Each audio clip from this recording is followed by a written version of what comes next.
Hello, I'm Chris Howard from Lace Partners, and I am talking to you today about our Lace Executive and Payroll Networks. And that's why I've got the two Simons from our payroll team in. It's Simon Bunday, you all right? I'm good, yep. And Simon Puryer, how you doing? Good, thank you, Chris. So, gents, we're just going to talk for a couple of minutes about the Lace payroll community and Executive Payroll Network. I think really what we probably want to do, just to kick it off, maybe I'll start with you, Simon, is let's talk a little bit about what it is and why we've decided to set it up. So I think we've set it up because a lot of clients were talking to us about the fact that they wanted a sort of safe space to kind of get together pure payroll people, not where they were going to have, suppliers or anything like that. And they could kind of talk openly about some of the challenges they're facing. Because I think often when you're faced with some of these problems that our clients are often, working through, you tend to think you're the only one kind of going through that. And then actually, when you start to talk to other people, you realise other people are experiencing just the same thing. And that's kind of quite reassuring. So we were keen to sort of set up this community as a sort of safe space, as somewhere where people could come together, as I say, sort of, tackle different ideas, talk about different challenges they're facing in a very sort of safe, non-threatening environment. So that was the kind of real context behind it. Yeah, we've had a payroll community network of sorts for a while, but I think we're just trying to formalise it. Is that the right word? Yeah, no, and I guess, just kind of get a bit more of a drumbeat to it, really, so that we've kind of set up the WhatsApp group. We have kind of, regular get-togethers, then we have more formal kind of dinners. It's just a way of people knowing that, I suppose, we're always there, as opposed to perhaps being a little bit more sporadic. Yeah, and I guess that was going to be, it's sort of stolen your question to use there. Simon, just talk a little bit about the types of things that we'll be doing, perhaps also talk about what we've already done so far this year and what we're going to be looking to do to support people moving forward. Yeah, so as Simon said, we have the WhatsApp group, which is continuous in terms of people sort of, it's not necessarily us putting content in there and promoting content. It's more a safe space for people to sort of collaborate and ask questions and amongst themselves to get those answers. What we try to do is bring those people together and create the forum for that. So outside of the WhatsApp group, we've done dinners where we've hosted a dinner and we would bring a number of subjects and topics to the table to discuss. And on the back of white papers that we've launched, we'll perhaps look and talk about that. Or maybe we would look at getting some insights from the group to put into our white papers. So it's a mixture of things. So it's that. We've also done sort of virtual events where we kind of have sort of touch points and allow people to come together with us. And then separately, we do a number of sort of events where we collaborate with our HRSS community as well, bringing together sort of HR and payroll, all those people who are the touch points of payroll, to talk about various things and have roundtable discussions and panel discussions to sort of promote the things that are happening in the payroll world. Yeah, and it's quite interesting, the shared services stuff, because there are quite a lot of similarities there.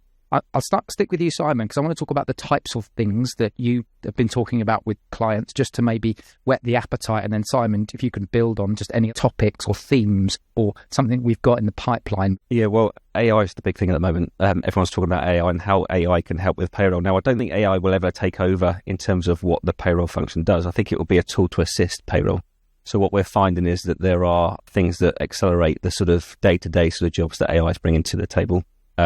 So things like validate and check-in and exception reporting analytics are getting much faster in terms of helping those people sort of run the payroll. So AI is a big topic of conversation. We're also seeing a lot of integrations. So at the moment, people are still relying on sort of data being transferred from their HCM system into payroll, very much manual. But we're seeing a lot of progress in terms of trying to integrate that and make that as seamless as possible, because a lot of the inefficiencies that we're seeing in the payroll community or the payroll processing space is around that sort of manual work of bringing data from one system to another. Lovely. Simon, is there any other bits that you've kind of heard people talking about in previous communities, or bits that you want to see and you think clients are particularly interested with, or payroll teams are particularly interested in? Yeah, I mean, for me, I think the kind of common theme that always comes out is people sort of saying, I've got a problem, but I don't actually know what the problem is. Yeah. So it's kind of getting to that, what's the root cause of driving this? Is it my system? Is it my processes? Is it my people? And actually, we find that the community is a great way of trying to kind of explore and perhaps expose almost what some of those challenges are. So, systems is always something that comes out around, whether it be the provider or the solution they've chosen or the way they've set it up. But process, I think, is the other thing, because actually, people think of payroll as almost just this one element, but it's so reliant on, data coming in and data going out, that actually thinking of that broader end-to-end process is so important. So actually, process is always a challenge. And to Simon's point of kind of thinking about, as technology moves forward, it's about thinking about the kind of manual element as well as the automated element. So I think that's always, those kind of themes are what we're seeing, very commonly. And I think they're really good examples of where people think they're the only people experiencing them. Yeah. But actually, when they start to kind of discuss it as a community, they realize that everyone's kind of experiencing the same sort of things. Okay, so I want to talk a little bit around our LACE Executive Payroll Network, which is something that we've set up.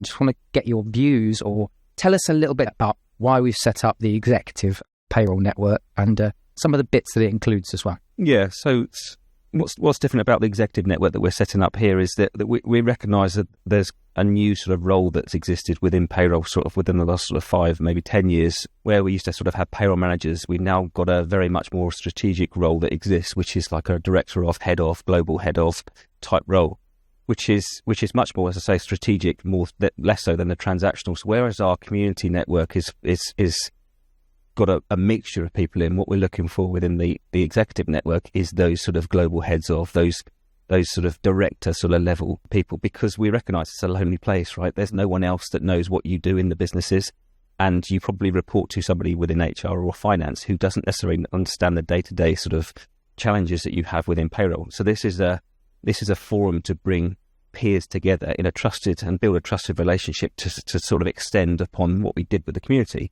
with that sort of more executive senior level sort of role. Okay, Simon, just to wrap that up, any kind of thoughts around the differences?